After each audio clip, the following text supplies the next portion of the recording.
Hello and welcome to this little video. A little video about solar eclipses.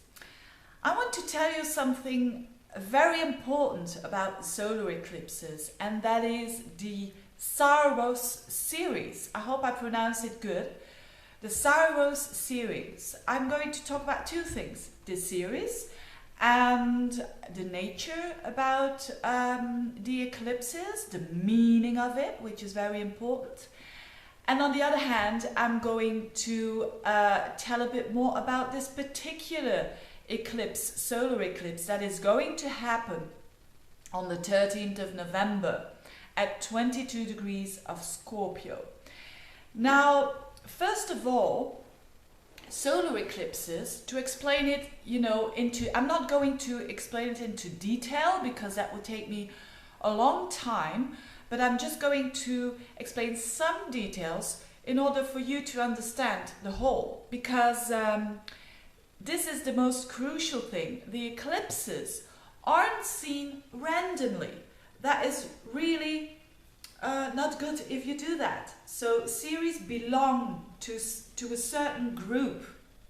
It's like with everything. Everything is connected to everything. So is a solar eclipse. It's connected to a certain family of eclipses. Now, first of all, what is an eclipse? Well, once in a month we have a new moon, right? We have a conjunction of the sun and the moon together.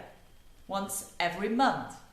But not every month we have a solar eclipse. So I'm not talking here about the lunar eclipses, to make that clear, just talking about solar eclipse. And when I'm almost out of breath, it's because I'm excited as ever, but I'm also having a cold. But it's not anything bad. But anyway, now, so this solar eclipse doesn't happen every month. It happens in seasons. It's seasonal, I mean, and it happens twice a year, right? So that we know. Now, every eclipse, solar eclipse that occurs, belongs to a certain group of eclipses, belongs to a certain series of a Saros family. Now, what is that? A Saros family. Saros is from the Greek words, Saros, I guess, and it means repetition.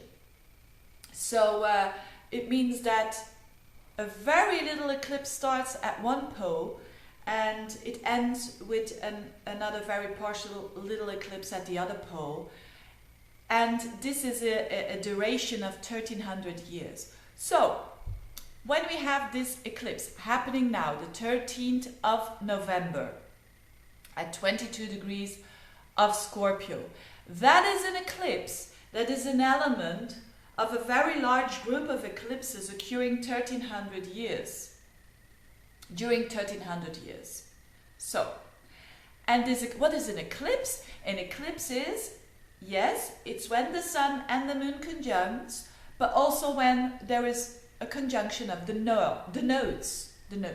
So when that happens, it's an eclipse. Not going to get more into detail of that, because you can find a lot on the internet with beautiful pictures and all of that, making it more visual. But if we have that one eclipse, it belongs to a certain family, and it could have been started, this eclipse, this first one started in, I'm going to tell you, the 13th of July of 1209. So it's quite an old eclipse, isn't it? It started at the 13th of July in 1209. There started a little eclipse. So I think that the orb starts very wide. So it was 19 degrees away, the node and the new moon. 19 degrees away, and then it becomes closer and fuller, and then it goes back again. So it starts with a very little eclipse that it's kind of a birth that you see, and it starts on the North Pole, because this one is registered as an eclipse that is from a series that started from the North Node on that particular date. And then every 18 years, so not months or anything, every 18 years it produces another eclipse. So in the time of 1300 years, which means every series makes round about 70 eclipses, right? So if there is happening an eclipse this upcoming month in November, it has nothing to do with the eclipse that happens next year. It's from a total different series, because this eclipse that happens now will have another eclipse within 18 years from now, right? And it goes with 10 degrees of difference. So the eclipse that's happening now at the 13th of November is at 22 degrees of Scorpio. 18 years from now, it will be 10 degrees further. So just the beginning of Scorpio Sagittarius, right? So it means these are connected. These eclipses from this family, and this has got a name and a number. And the number is random. It's just to separate them from the other series. This number is 15N. N, because this kind of eclipses started at the North Node. So they start at the North Node, they go to the, every 18 years, they go to the equator, and then to end or to die at the South Node. So it has a whole process. So it is clear that if you want to give meaning and an understanding of these eclipses, you have to look at the very beginning of the birth of this eclipse to understand what this kind of eclipse is all about. And only if you understand that, you can plot it into your natal horoscope and see what houses it is in and on what personal planets and so on.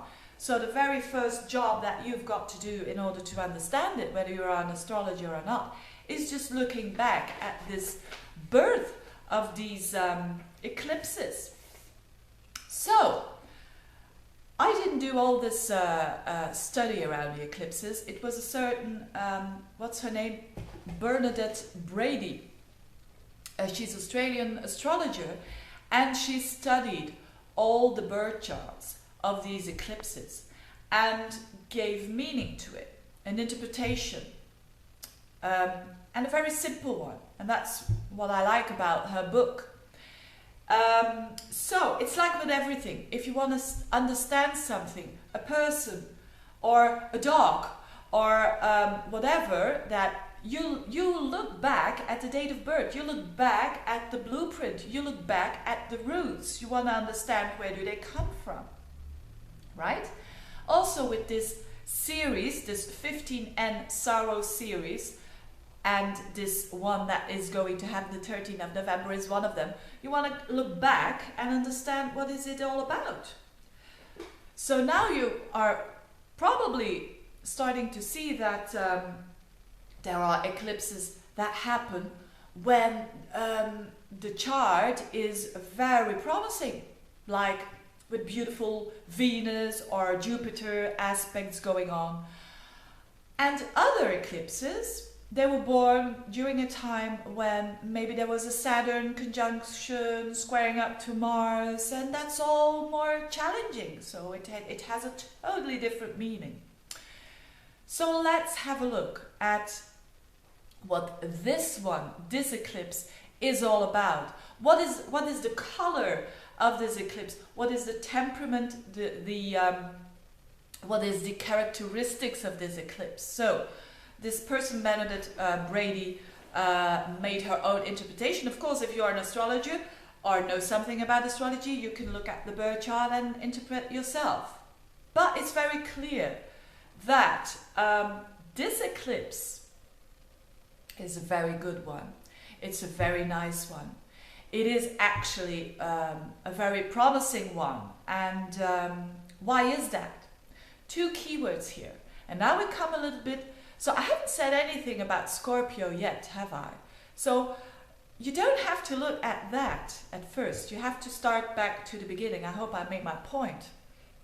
So you look back at this date and you look at the chart, and what do you see? You see two very important things. One important thing is that this node at the time of birth was trining Saturn. So there's something about commitment in this with this eclipse. There's something about commitment. There's something about connecting, deep connecting and seriously connecting. I think that suits Scorpio quite well, doesn't it? You know, Scorpio is all people who have planets in Scorpio or an ascendant rising or even an MC in Scorpio. You know, the job that they're going to do is intense, it's passionate, it's with commitment. So I think that has affinity with the sign of Scorpio. And the other one that is very good, or the theme that is going on with this eclipse, is joy.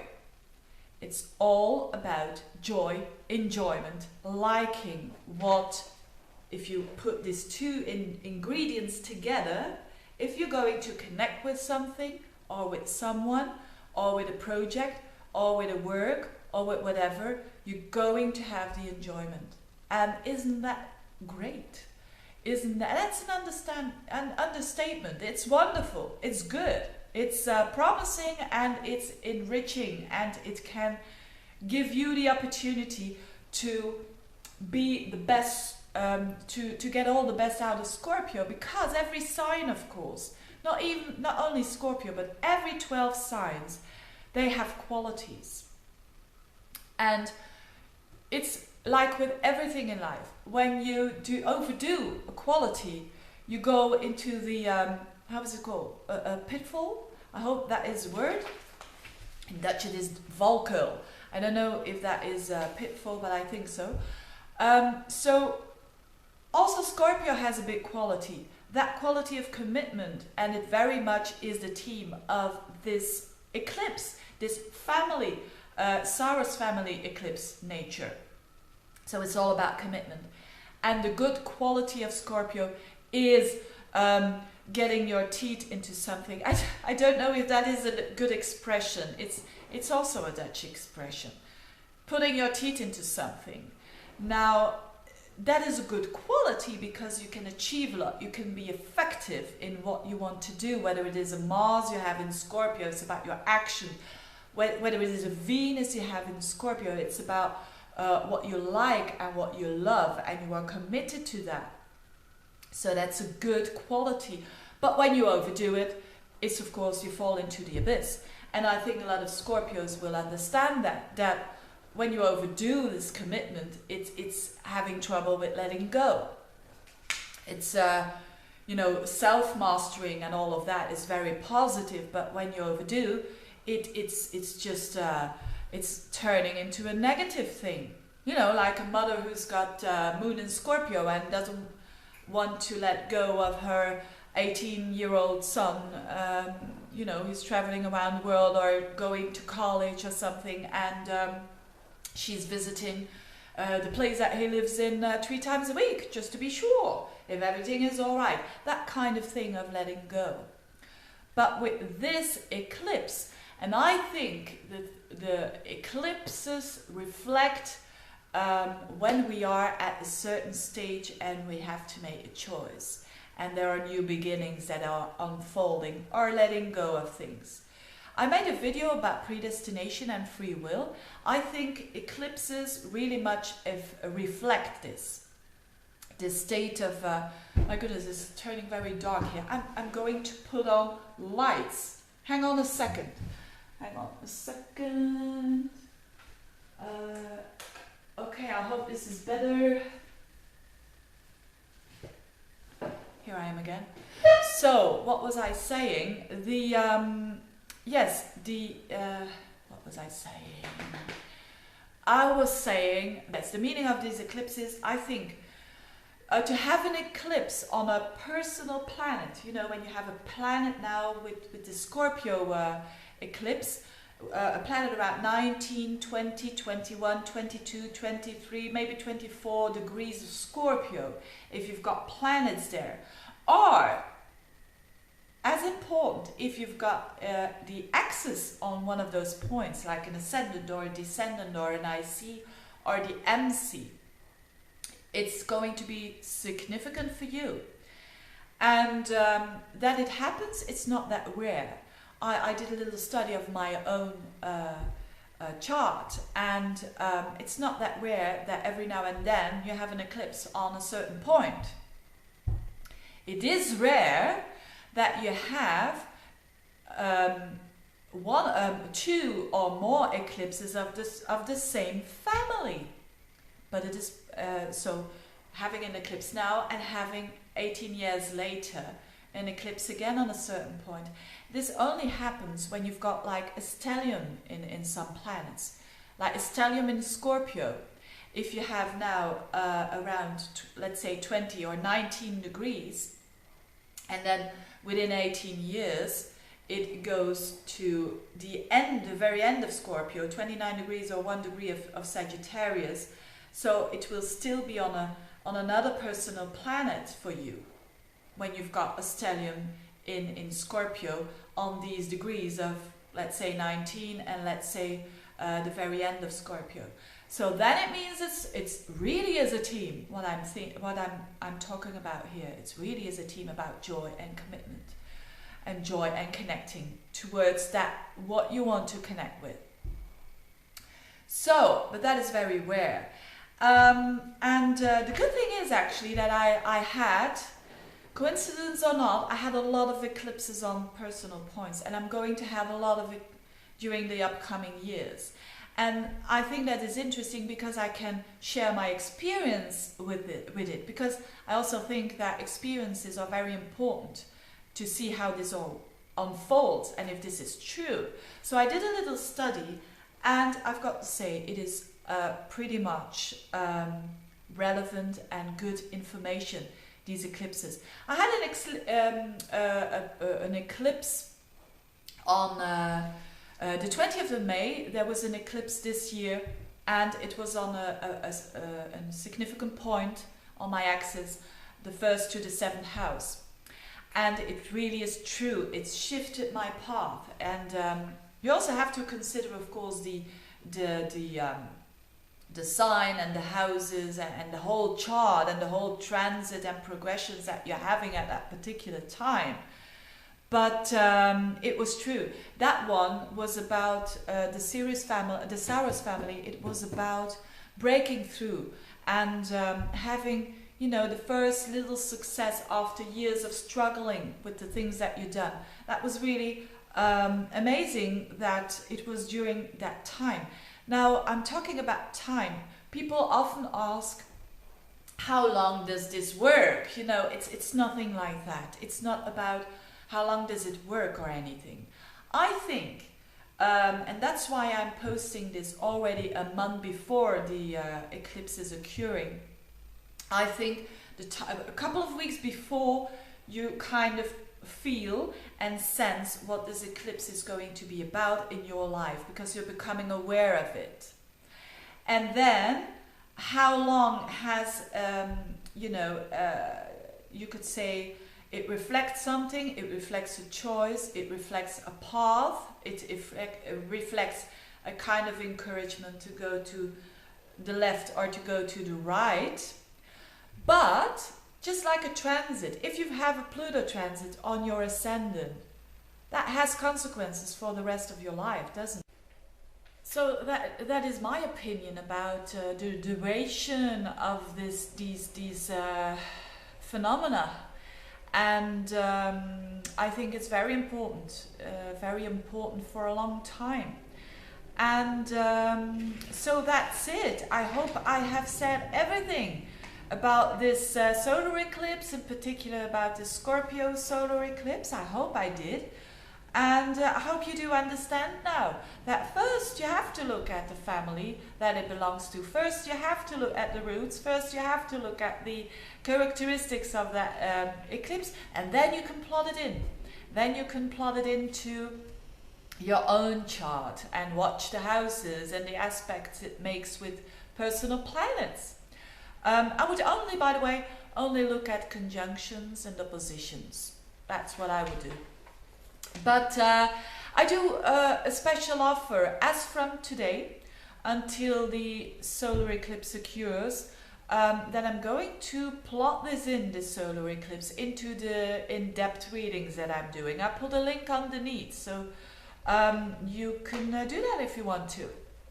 But I wish you all the best, all the good luck, and all of the positive vibes that are really linked with this and reflected in this Scorpio eclipse that is going to happen. Take advantage of it, you Scorpios, put your commitment, you know, your body, mind and soul into it, and it's a good chance actually that you are going to like it and you are going to enjoy it. So thank you for watching. Wish you all the best and see you soon. Bye bye.